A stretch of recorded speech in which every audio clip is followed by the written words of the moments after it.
인류의 모든 역사는 하나님의 주관 하에 진행되어 왔습니다. 우리 세상의 온갖 대소사 사건들의 배후에는 하나님의 섭리의 손길이 있습니다. 이것이 바로 성경의 증언입니다. 진리죠. 그 중에 하나님의 선민인 이스라엘의 역사, 이것은 하나님의 경륜을 특별히 보여주는 특별한 계시의 역사죠. 특별 계시. 하나님의 백성들에게 일어난 많은 사건들은 그 사건으로 끝나는 것이 아니고 다 분명한 뜻을 가지고 있고, 많은 경우에 이것은 미래를 위한 예표가 되기도 하는 겁니다. 여러분, 우리가 성경 읽을 때에 분명한 방향이 있어야 돼요. 모든 성경은 예수님으로 보아야 됩니다.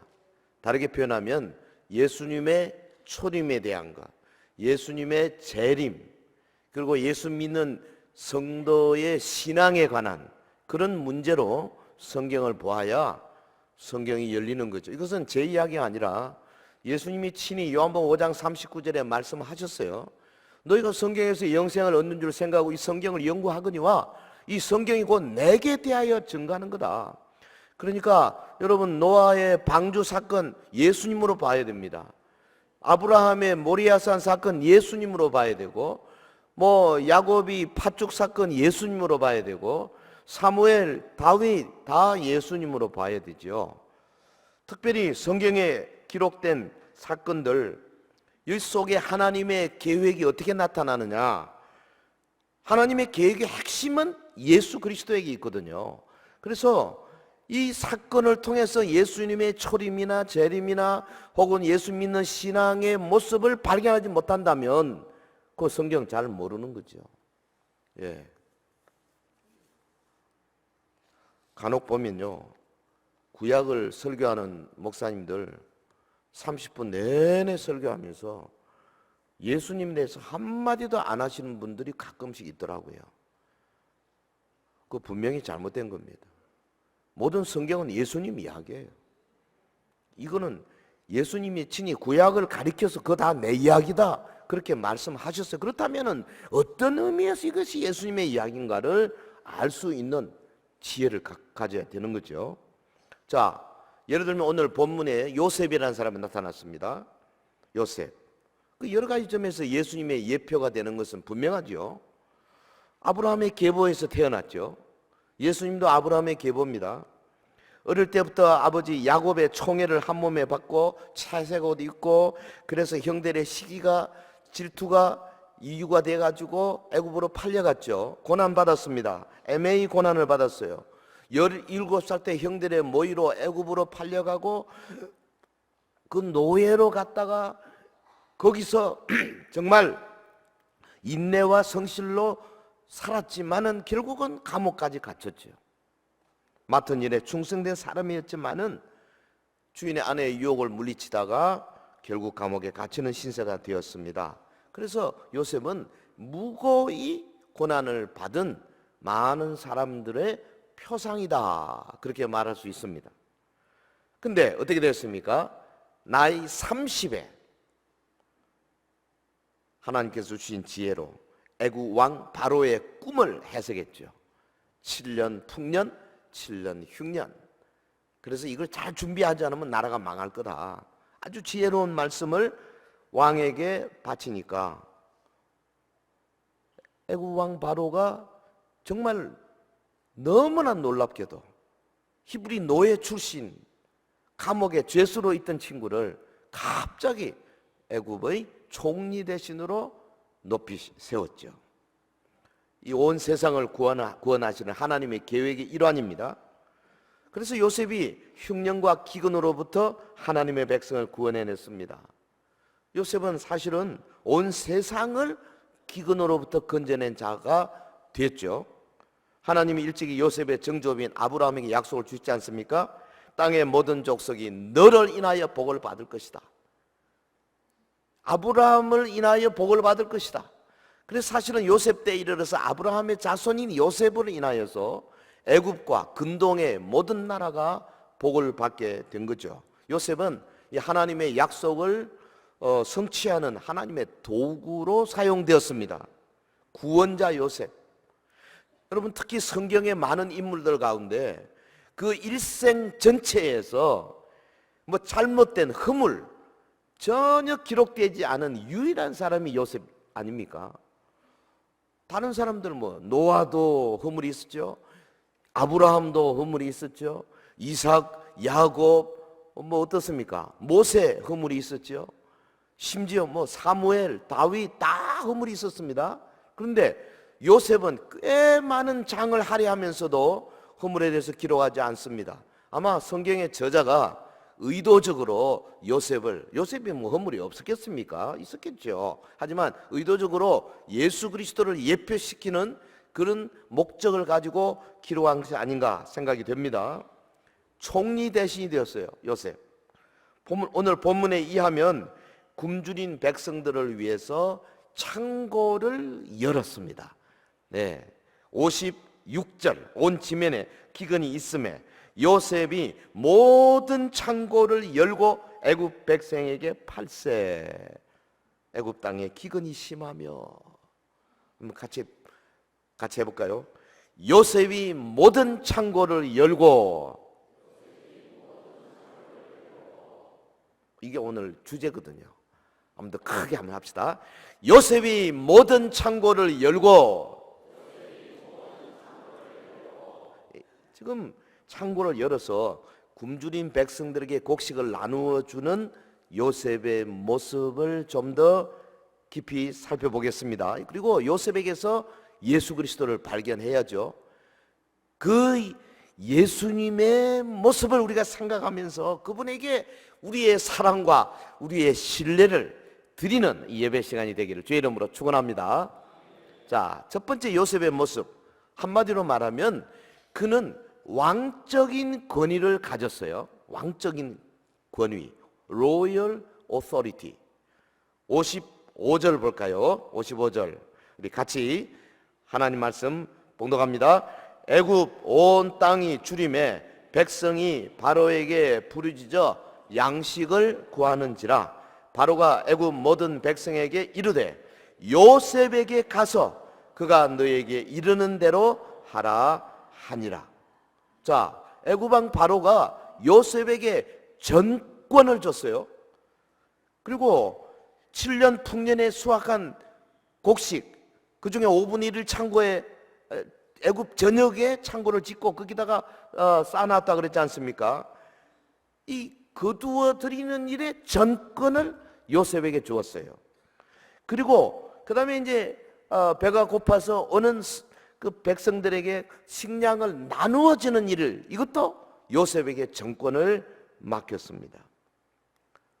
7년 풍년이 지나고 7년 흉년이 시작이 되어서 얼마 지나지 않아서 백성들이 막 바로에게로 왔어요. 오늘 본문에 보면 바로에게 부르짖어 양식을 구하는지라. 그때 바로가 뭐라 그랬느냐? 바로가 모든 백성이 이르되 요셉에게 가서 그가 너에게 이르는 대로 하라. 요셉에게 가라. 성경 읽다가 뭔가 좀 영감 있는 구절이 있으면요 막 밑으로 쫙 끄고 외울 필요가 있어요. 할렐루야. 자, 한번 해봅시다. 요셉에게 가라. Go to Joseph. Go to Jesus Christ. 요셉에게 가라. 이게 다 지금 요즘 우리말로 하자면 무슨 예수 그리스도에게 가라 그 말이에요. 이게 성경이 다 예수님 이야기라 그러잖아요. 애굽 왕 바로가 히브리 노예 출신 요셉에게 나라의 가장 중요한 통치권을 모두 위임했습니다. 엄청난 일입니다. 물론 바로 왕을 움직인 분은 하나님이시죠. 여러분, 하나님께서 이처럼 놀라운 일을 행하셨습니다. 바로가 뭐라 그랬습니까? 요셉, 그가 너희에게 이르는 대로 하라 그랬어요. 이것은 예수 그리스도와 하나님과의 관계를 생각해 합니다. 성부 하나님은 인류 구원을 위하여 모든 권한을 예수 그리스도에게 다 위임하셨습니다. 할렐루야. 요한복음 5장 20절에 볼까요? 아버지께서 아들을 사랑하사 자기의 행하시는 것을 다 아들에게 보이시고 또 그보다 더 큰 일을 보이사 너희로 기히 여기게 하시리라. 아버지께서 죽은 자들을 이렇게 살리심 같이 아들도 자기의 원하는 자를 살리느니라. 아버지께서 아무도 심판하지 아니하시고 심판을 다 아들에게 맡기셨으니, 하나님께서, 성부 하나님이 성자 예수님에게 심판하는 권세를 다 맡기셨다. 만왕의 왕 예수 그리스도이심을 요셉을 통해서 하나님이 지금으로부터 거의 한 7, 800년 전에 이미 보여주고 계신 거 아니겠어요? 예? 여러분, 온 세상에 요셉 외에는 애굽의 곡식 창고를 열 자가 없었습니다. 창고의 문을 열 수 있는 권세는 오직 한 사람 요셉에게만 주어졌습니다. 요셉이 받은 권위는 왕적인 권위였어요. 마찬가지로 예수 그리스도 외에는 하늘의 창고를 열 자가 없습니다. 주님 외에는 은혜의 보고를 열 수 있는 분이 없습니다. 그러므로 하늘의 은혜를 사모하는 자는 마땅히 예수께로 나와야 될 줄로 믿습니다. 여러분, 오늘 누구에게 나왔어요? 예수님에게 우리가 나왔잖아요. 예수님에게 나오기 전에 우리의 마음의 자세가 어때야 됩니까? 그가 만왕의 왕이요 만주의 주여 모든 권세를 가지신 분이고 그분 앞에 납득 엎드려 절하지 않고는 우리가 생명 양식을 받아 먹을 다른 길이 없음을 여러분 알고 오셨어요? 그래서 이 주일 예배는 중요한 겁니다. 토요일부터 준비 잘 하셔야 돼요. 확률적으로 보면 금요 기도회를 잘 하신 분이 토요일 준비를 잘하게 돼 있어요. 또 그래야 주일도 성공할 수가 있어요. 여러분, 주일 그냥 예배 시간에 흘려벌떡 와가지고 그냥 예배, 설교 중에 뭐 배울 게 없나? 그래 오셨습니까? 그건 주님 앞에 낙제점이 받습니다. 만왕의 왕 되신 그분 앞에 우리가 온전히 우리의 무릎을 꿇고 이마를 대고 경배하는 것, 그게 예배예요. 우리 마음에 지극한 사랑과 경외의 마음으로 주님의 성호를 찬양하는 자가 되어야 할 것입니다. 여러분, 성자 예수님이 어떤 분인데요? 성경 한두 군데 더 볼까요? 요한복음 3장 35절에 보면 아버지께서 아들을 사랑하사 만물을 다 그 손에 붙이셨다. 요한계시록 3장 7절에 빌라델비아 교회의 사자에게 편지하기를 거룩하고 진실하사 다윗의 열쇠를 가지시니 곧 열면 닫을 사람이 없고 닫으면 열 사람이 없는 그 이가 가라사대. 우리 주님은 열쇠 가졌어요.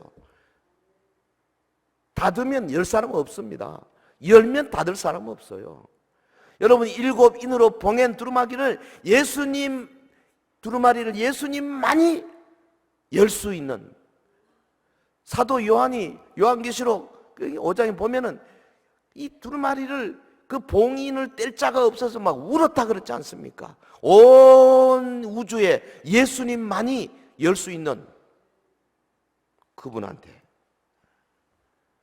우리가 경배하는 거죠. 기억하십시다. 천하의 요셉 외에는 창고를 열 자가 없듯이 온 우주에 예수 그리스도 외에는 은혜의 창고를 열 자가 없습니다. 그래서 우리가 그분 앞에 온전히 예배하는 거죠. 할렐루야. 자, 요셉, 왕적인 권위, 이거 예수 그리스도가 가진 만왕의 왕 되심을 보여준다. 두 번째, 요셉, 흉년을 대비하는 지혜를 소유했어요. 이건 예수님의 정말 지혜로우심, 측량할 수 없는 지혜와 은혜를 가지신 예수 그리스도를 보여주는 그런 모습이죠.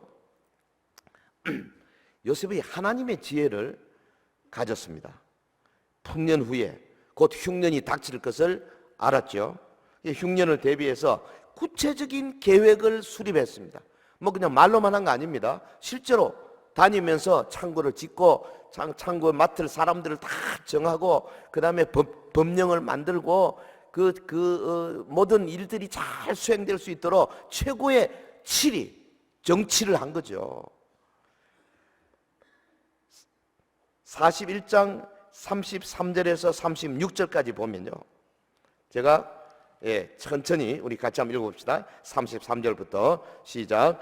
이제 바로께서는 명철하고 지혜 있는 사람을 택하여 애굽 땅을 치리하게 하시고, 바로께서는 또 이같이 행하사 국중에 여러 관리를 두어 그 7해 풍년에 애굽 땅에 5분의 1을 거두되 그 관리로 장차 올 풍년의 모든 곡물을 거두고 그 곡물을 바로의 손에 들려 양식을 위하여 각 성에 적치하게 하소서.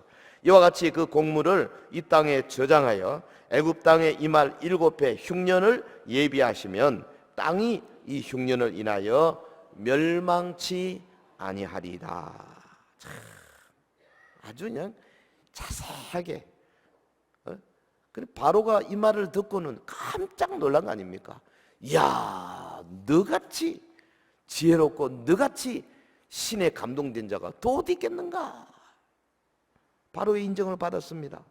그래서 이 계획을 직접 수행하는 총리 대신에 직책과 권위를 부여받은 거죠. 46절에 요셉이 애굽 왕 바로 앞에 섰을 때 30세라. 30세. 그가 바로 앞을 떠나 애굽 온 땅을 순찰하더라. 불과 30세에 이 일을 맡았어요. 여러분, 온 인류의 구원 역사를 우리 예수 그리스도 30세에 시작하셨어요. 30세. 나이 30이 적은 나이 아닙니다. 예? 교회는 보니까 대부분 좀 연세 좀 드신 분들이 일을 많이 하는 경향이 있는데요, 사실은 젊은 분들이 더 많은 일을 해야 됩니다. 30에 다윗도 30에 왕이 됐잖아요. 예수님도 30에.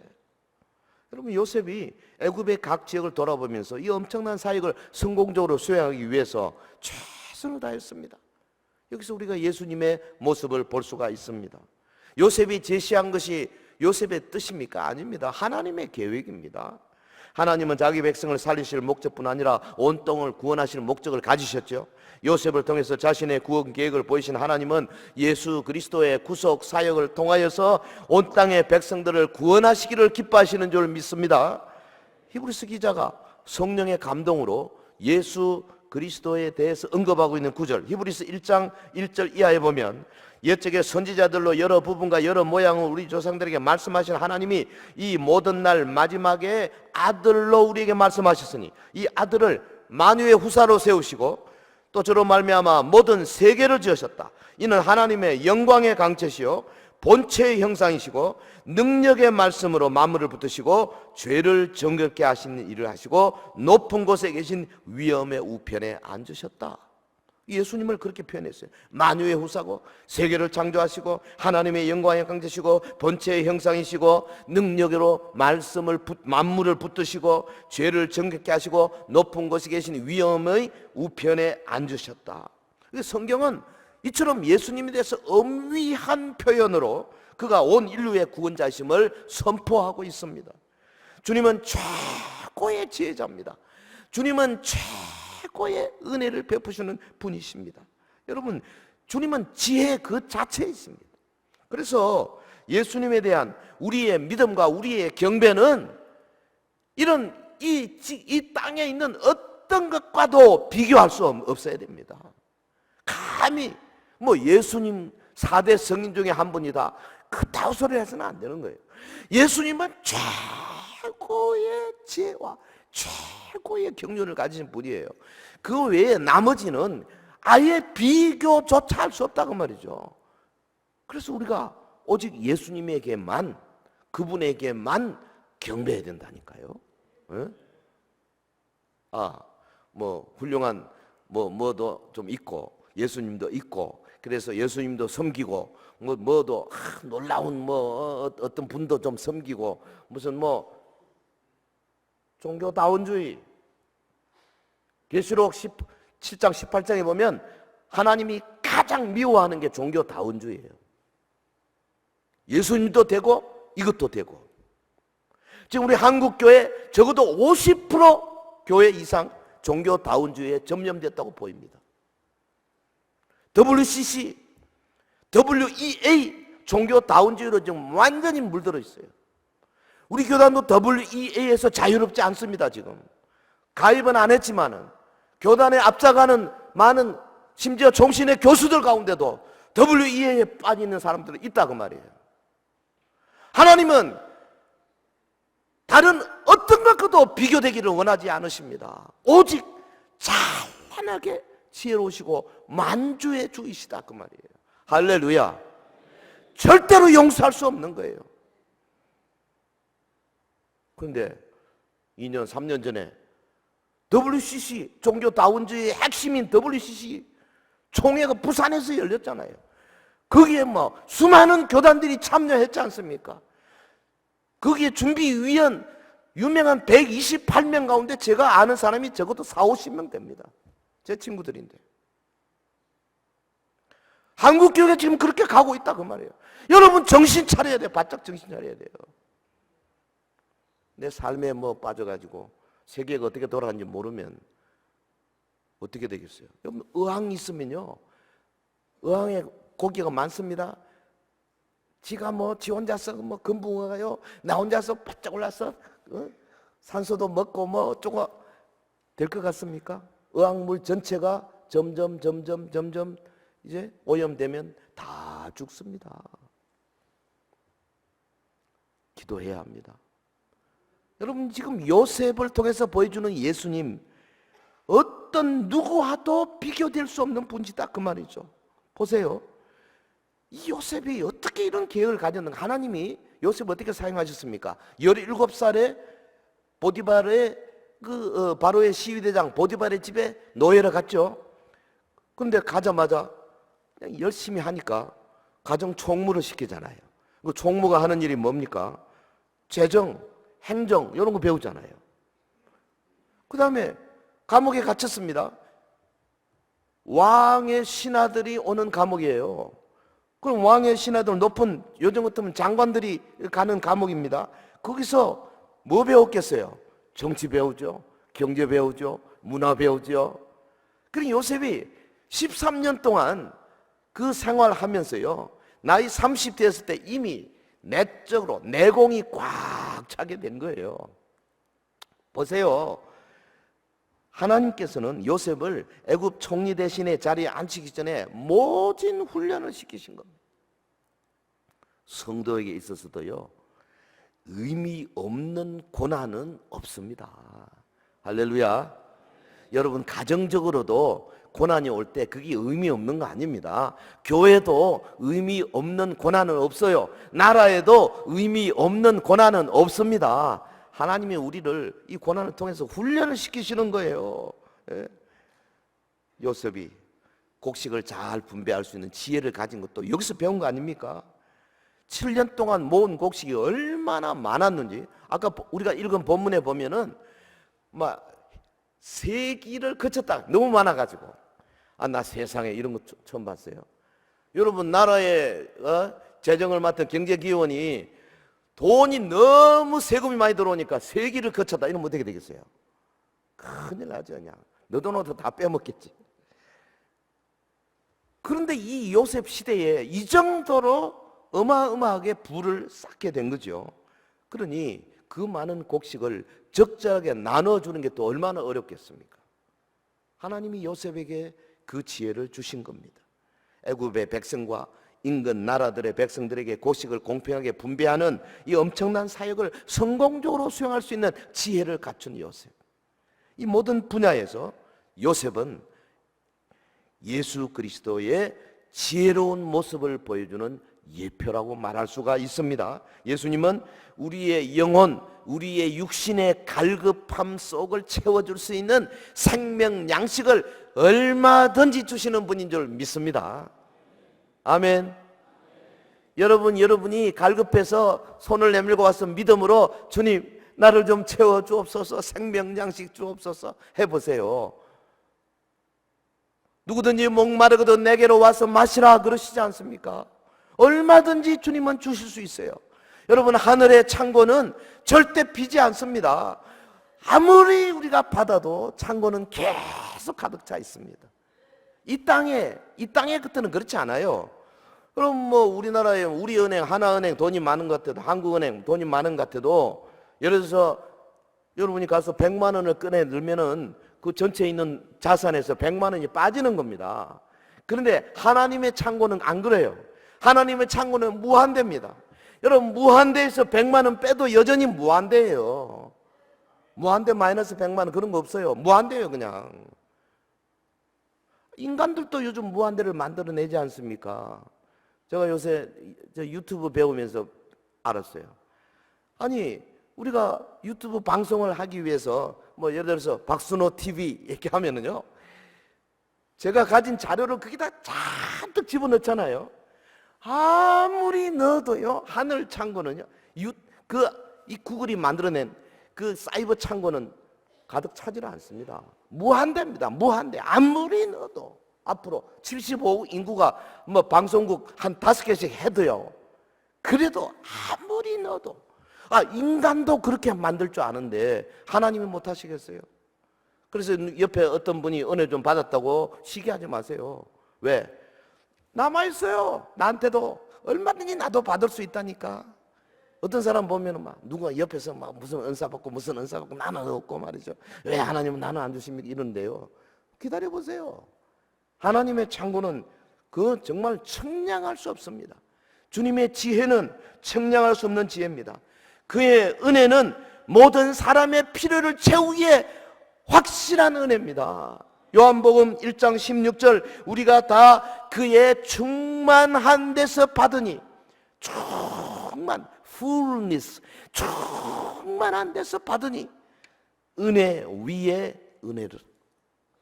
그러니까요, 주님과 사랑의 미르를 나누고 주님 은혜를 많이 받고 주의 지혜를 체험하고 이런 사람들은요, 다 믿음의 비밀을 가지고 있지 않습니까? 독일의 어떤 중년 성도가 대학병원의 한 수술실에서 혀에 암이 생겼어요. 그래서 혀암 때문에, 설암 때문에 혀를 절단하는 수술을 받게 됐습니다. 의사가 마취 주사를 들고 잠시 머뭇거리더니 환자에게 말합니다. 자, 마지막 남길 말씀은 없습니까? 지금 혀를 잘라내고 나면은 이 혀 가지고 다시는 말을 못한다 이거예요. 그러니까 혀로서 말을 할 수 있는 마지막 기회인데 한 말씀 없습니까? 그러니까 옆에 뭐 간호원, 조수, 뭐 견습, 의사들, 사람들이 막 둘러서 가지고 표정들이 심각합니다. 침묵과 긴장이 흐르고 있습니다. 사람들이 그렇게 생각하는 것 같아요. 내가 만약 저 환자 입장 같으면 나는 마지막 무슨 말을 할까? 엄마 사랑해 이런 거 할까? 한참 시간이 흐르는데요, 이 성도가 드디어 입을 움직움직 하더니 눈에서 두 줄기 눈물을 쭉 쏟아내더니 딱 한마디 하더랍니다. 주 예수님 감사합니다. 사랑하는 사람끼리만 아는 비밀이 있는 거예요. 은혜를 체험하고 주님의 그 놀라운 지혜를 삶을 통해서 맛본 사람은 이런 사랑의 미러가 있는 거예요. 이 성도는 평소 신앙생활을 통하여서 청량할 수 없는 주님의 지혜와 은혜를 받고 또 받은 성도였음이 분명합니다. 여러분, 요셉이 가졌던 그 지혜는 사실은 예수 그리스도의 지혜를 보여주는 예표예요. 그는 만왕의 왕이실 뿐 아니라 만주의 주로서 우리 모든 사람, 우리 각자의 필요한 모든 삶의 요소요소에 필요한 것들을 공급해 주실 수 있고 인도해 주실 수 있고 축복해 줄 수 있는 분이신 줄 믿습니다. 그분을 사랑하고 그분에게 경배하고 그분을 좋아하고 그분을 다른 사람들에게 소개하고 그분을 아멘 안 하실 겁니까? 그분을 위하여 살고 그분을 노래하고 그분의 이름을 부르고 그분의 말씀을 읽고 또 읽기를 주의 이름으로 축원합니다. 만왕의 왕 되신 주님, 그리고 청량할 수 없는 지혜를 가진 예수 그리스도. 자, 이제 또 세 번째 우리 요셉 모습 볼까요? 요셉은 창고를 열어서 곡물을 나누었어요. 창고를 열어서 곡물을 나누었어요. 자, 보세요. 창고를 열어서 창고에 있는 양식을 뭐 같습니까? 예수님이 복음의 창고를 활짝 열고 굶주린 모든 영혼들에게 생명 양식을 막 주는 모습 아닙니까? 누구를 통해서? 당연히 교회를 통해서죠.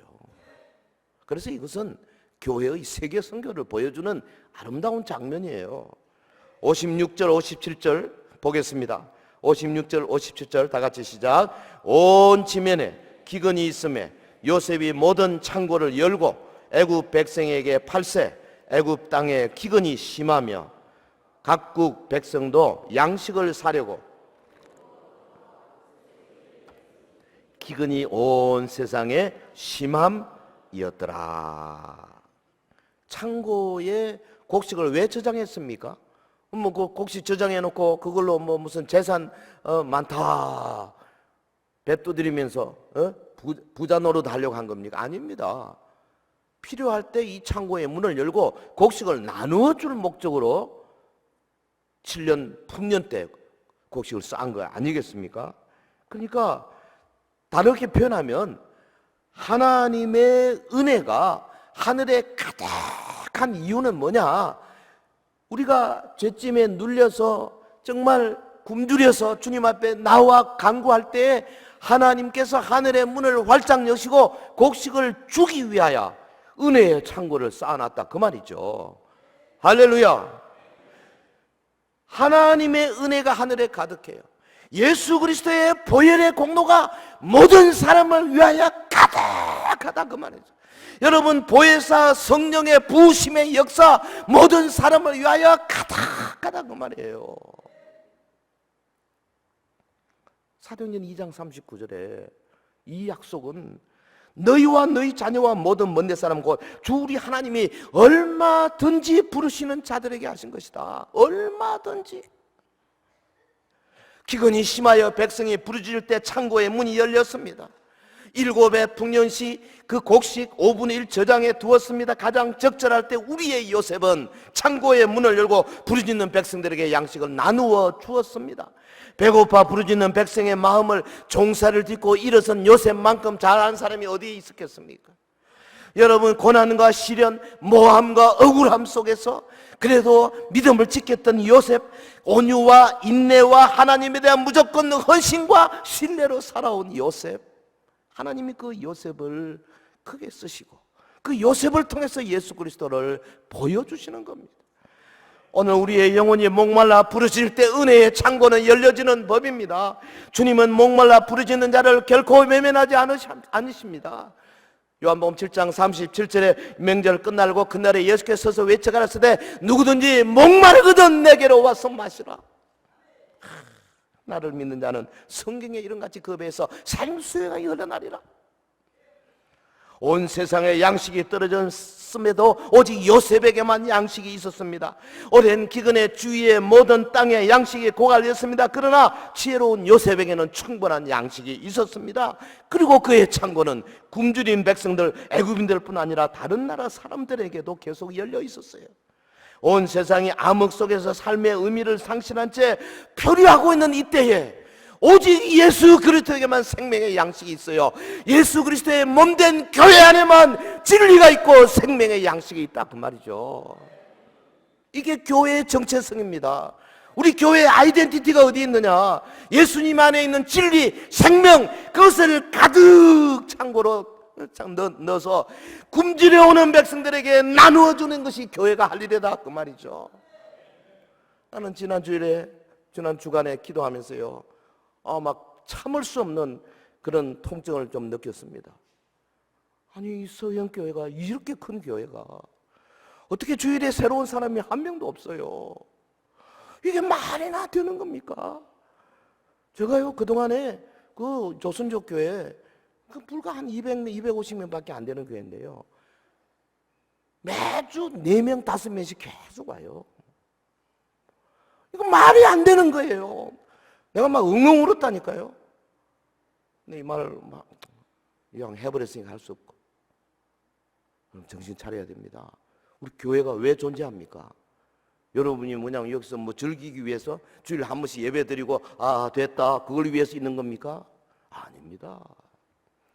창고 문 열어서 굶주린 자들에게 나누어주기 위해서 존재하는 거예요. 요셉의 사건을 통해서 우리 주님이 분명하게 우리에게 보여주었습니다. 구약 그거 다 내 이야기다 주님이 말씀하셨습니다.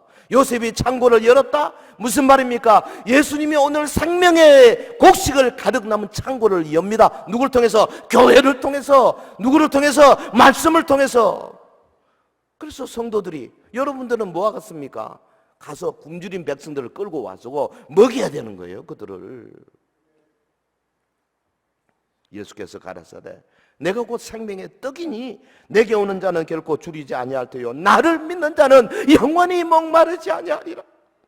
요셉이 모든 창고의 문을 활짝 열고 굶주린 백성들에게 곡식을 나누어 주었듯이 주님의 생명의 말씀을 교회가 온 세상에 널리 전해야 하는 거예요.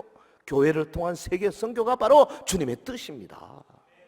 애굽 백성이 요셉에게 찾아하지 않고는 양식을 얻을 수가 없었듯이 오직 예수님밖에는 인류에게 영생의 양식을 나누어 줄 자가 따로 없는 거예요. 사도행전 4장 12절에 뭐라 그랬습니까? 다른 이로서는 구원을 얻을 수 없나니 오직 천하인간의 구원을 얻을 만한 다른 이름을 우리에게 주신 일이 없느니라. 교회 아니고는 누가 이 이름을 증거하겠어요? 여러분, 우리 주님의 은혜의 창고는 항상 열려 있습니다. 여러분은 하나님의 백성에 속한 복된 자입니까? 그렇다면 하나님의 심정을 읽어야 합니다. 우리 서영교회가 하나님의 생명 양식의 창고 역할을 제대로 하고 있는 겁니까? 주님의 마음의 기쁨을 주고 있는 겁니까? 이게 오늘 우리의 질문이 되어야 되고 기도의 제목이 되어야 할 것입니다. 당시 온 땅의 기근이 극심했을 때 오직 아브라함의 자손이 요셉에게로 가야만 생명을 보존할 수 있었습니다. 많은 사람들이 양식을 구하기 위해서 요셉에게로 왔습니다. 그 중에는 요셉을 시게 하여 은 20냥에 팔아버렸던 요셉의 형들도 섞여 있었지 않습니까? 예외 없이. 여러분, 하나님의 심정이 어떻습니까? 하나님의 관심이 어떻습니까? 누구든지 목마르거든 내게로 와서 마시라. 우리는 주님의 초청의 음성을 들어야 합니다. 날마다 듣고 날마다 마셔야 합니다. 이사야 55장 1절 너희 목마른 자들아 물로 나오라. 돈 없는 자도 오라. 너희는 삼업대 돈 없이 값 없이 와서 포도주와 젖을 사라. 여러분, 요셉은 돈을 받고 팔았습니다마는 우리 예수 그리스도는 모든 것을 은혜로 돈 없이 값 없이 주십니다. 할렐루야. 우리는 예수 그리스도를 믿음으로 말미암아 하나님의 자녀가 됩니다. 우리는 예수 그리스도의 피로 곧 제사함을 받습니다. 우리는 구할 때 주님으로부터 보혜사 성령을 그냥 받는 거예요. 성령은 우리 안에 계시면서 하나님이 주시는 모든 것을 누리게 하시는 거 아닙니까? 사랑하는 성도 여러분, 우리가 죄의 짐에 눌려서 주님께 부르짖을 때 하나님이 분명히 이렇게 말씀하실 것입니다. 예수 그리스도에게로 가라. 애굽 왕 바로는 말했습니다. 요셉에게로 가라. 우리의 성부 하나님은 말씀하십니다. 예수 그리스도에게 가라. Go to Jesus Christ. 우리가 가진 모든 것은 다 예수 그리스도에게서 온 것입니다. 우리가 바라는 모든 것은 그분의 결정에 달려 있어요. 예수님은 이제 곧 구름을 타시고 우리에게 오실 것입니다. 그래서 믿음의 정절을 지키고 자원하여 종된 자들을 주님의 신부로 맞이하실 것입니다. 주님은 지금 은혜의 창고를 활짝 열고 찾아오는 모든 사람들에게 생명 양식을 막 주기를 원하시고 이를 교회가 행하기를 기다리고 계시는 겁니다. 사실은 여러분 지금 활짝 열린 주님의 창고 문 앞에 와 있는 거예요. 오늘 이 30분 40분 동안에 여러분 아마 생명의 양식을 어디선가 좀 받아 먹었을 거예요. 그리고 이 생명 양식을 이제는 주변의 사람들에게 나눠줄 차례가 바로 우리의 차례인 겁니다. 은혜의 소식을 주위 사람들에게 나누어야 하는 거예요. 교회는 마땅히 주님의 활짝 열린 창고 역할을 감당해야 합니다. 사랑하는 서현의 성도 여러분, 이것이 66년 전에 우리의 선배들이 세웠던 교회의 비전이고 우리 교회의 정체성 아니겠어요? 이 시대 정말 할 일 많은 이때에, 그리고 정말 이 나라가 화급한 이때에, 아까 우리 장로님 기도한 것처럼 일본과의 이 무역 전쟁, 이게 보통 심각한 것이 아닙니다. 아마 우리나라 제1, 제2 기업들이 팍팍 주저앉을 가능성도 얼마든지 있어요. 그러면 반타작 나는 거예요, 지금. 여러분, 우리 다시 3만 불 시대에서 2만 불, 15,000불로 내려가기를 원하십니까? 하나님께서 한국 교회를 향해서 뭔가 메시지를 주고 있다고 생각하지 않으십니까? 이럴 때 여러분 정말 기도해야 됩니다. 기도할 건 기도 외에는 다른 길이 없어요. 여러분이 나가서 뭐 정치를 하겠어요? 뭘 하겠어요? 기도해야 돼요. 기도회가 꽉꽉 차야 돼. 여러분, 홍콩에서는 자유를 위해서 700만 인구 가운데 200만이 거리로 쏟아져 나왔다 그러잖아요. 자유 때문에, 자유민주주의를 얻기 위해서. 지금 우리는 영적인 싸움을 싸우고 있는 거예요. 우리 온 교회가 기도 시간에 많이 나가서 정말 마지막 시대에 우리를 향한 하나님의 뜻을 확실히 부여잡고 개개인 내 영혼 속에 주님이 주시는 불을 가지고 이대로는 살 수 없다, 이대로는 내가 무너질 수 없다, 주님 앞에 부르짖어 기도하는 그런 이 시대에 참 열혈 하나님의 사람들이 되기를 주의 이름으로 축원합니다.